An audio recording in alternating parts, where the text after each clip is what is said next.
Hello everyone, कैसे हैं आप सब।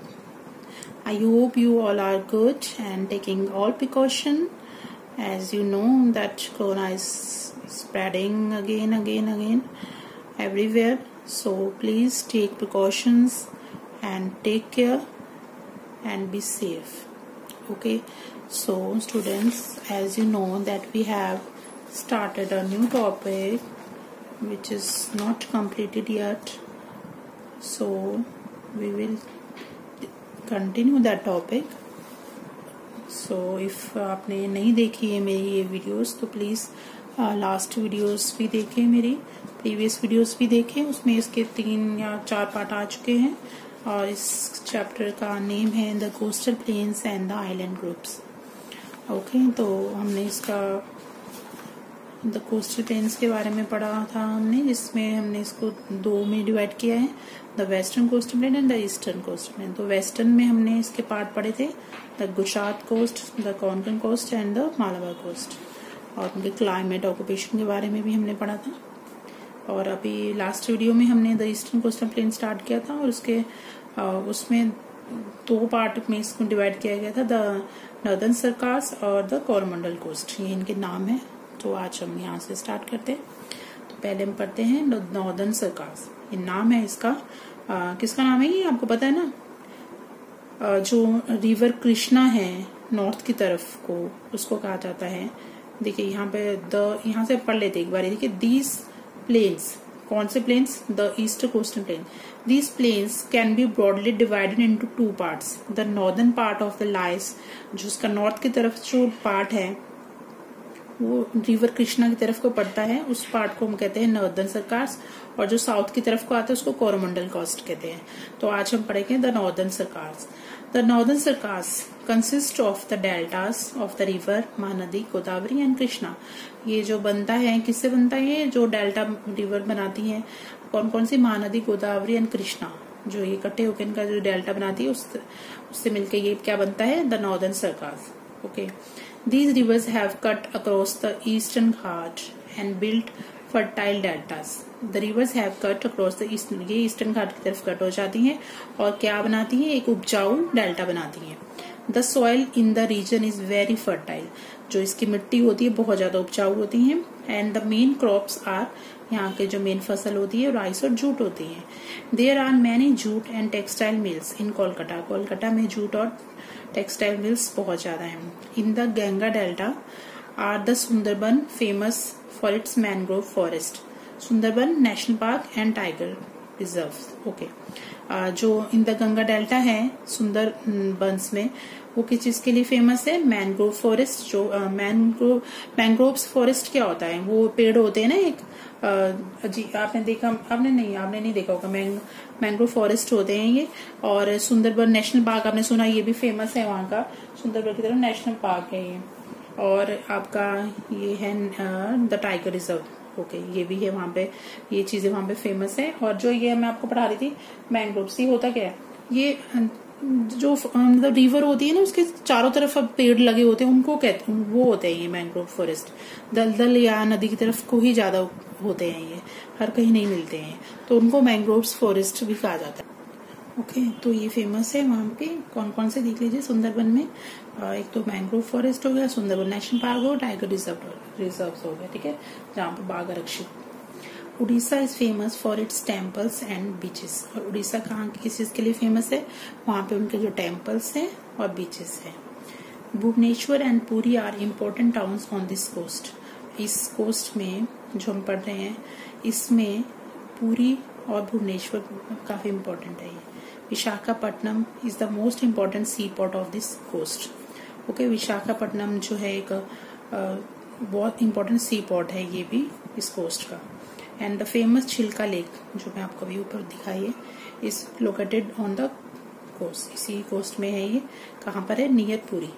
Orissa is also famous for its bird sanctuary and handicraft items. और बर्ड सेंचुरी और हैंडीक्राफ्ट आइटम के लिए भी फेमस है उड़ीसा, ठीक है ना। बर्ड सेंचुरी आपको पता है ना, पक्षी संरक्षण होते हैं, और हैंडक्राफ्ट जो हाथ से बनी हुई चीजें होती हैं। ओके, सो ओके, पक्षी अभ्यारण्य की इस उद्योग में क्या था, पक्षी बिहार हरियाणा करके कुछ शब्द है पक्षियों को, जहाँ पे मतलब अलग अलग टाइप के पक्षियों को रखा जाता है, ठीक है। वहाँ ये इस चीज के लिए भी फेमस है। Visakhapatnam is an important sea port. Visakhapatnam भी एक इम्पोर्टेंट सी पोर्ट है। It has a ship building yard and iron and steel plants. यहाँ पे शिप बिल्डिंग वाले यार्ड है, आयरन और स्टील के प्लांट्स हैं, एंड ऑयल रिफाइनरी। रिफाइनरी हमने पहले भी डिस्कस किया था, जब ऑयल को शुद्ध किया जाता है उसमें जो मिलावट होती है उसको, तो ये चीजें भी वहां पर है। ओके, तो आज ये पढ़ा हमने, ठीक है, नॉर्दर्न सरकार्स। और अब आज ये वाला हो गया इसका एक पॉइंट। आज इसका दूसरा पॉइंट भी हम कर लेते हैं, Coromandel coast. Okay, Coromandel coast होता क्या है? The plain from the south of river Krishna to Kanyakumari is called the Coromandel coast. बहुत ही अच्छी डेफिनेशन है, सिंपल सी है। द प्लेन जो मैदान है हमारा, कहाँ से? From the south of river Krishna और कहाँ तक? टू कन्याकुमारी, उसको हम क्या कहते हैं? Coromandel coast. Okay, and the coast line is mostly straight and regular.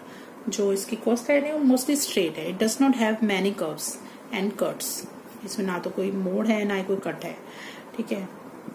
और कोस्ट लाइन क्या होता है मैं आपको पहले डिस्कस कर चुकी हूँ वीडियोस में, आप प्लीज प्रीवियस वीडियो देख ले, ठीक है।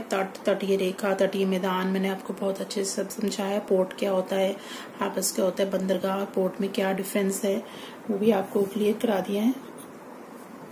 Okay, therefore the eastern coastal plains do not have many goods harbours. Eastern coastal plains के पास इतने अच्छे बंदरगाह नहीं है, फिर भी okay. Chennai is the most important port of the Coromandel coast.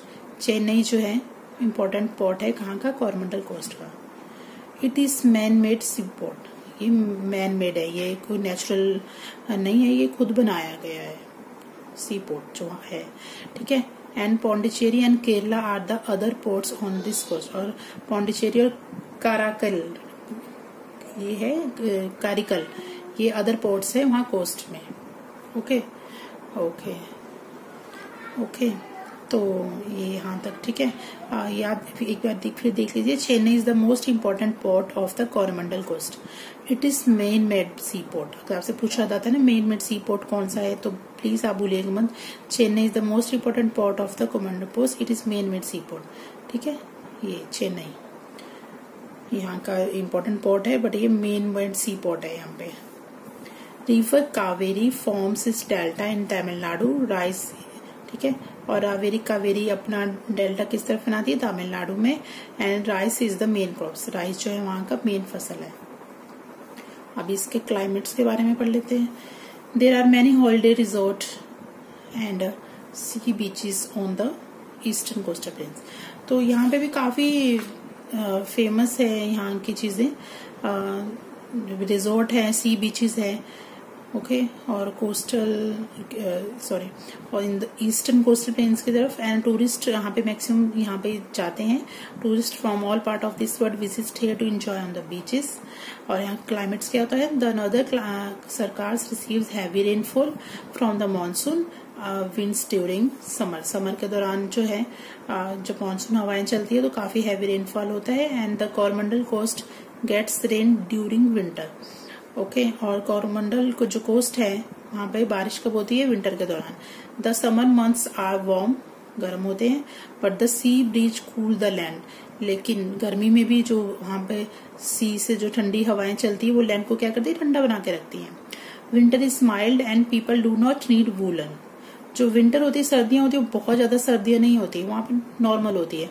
वहां पर उनको गर्म कपड़े पहनने की इतनी जरूरत नहीं पड़ती। Okay, crops. The eastern coastal plains are very fertile and plenty of water is available for growing rice and sugarcane.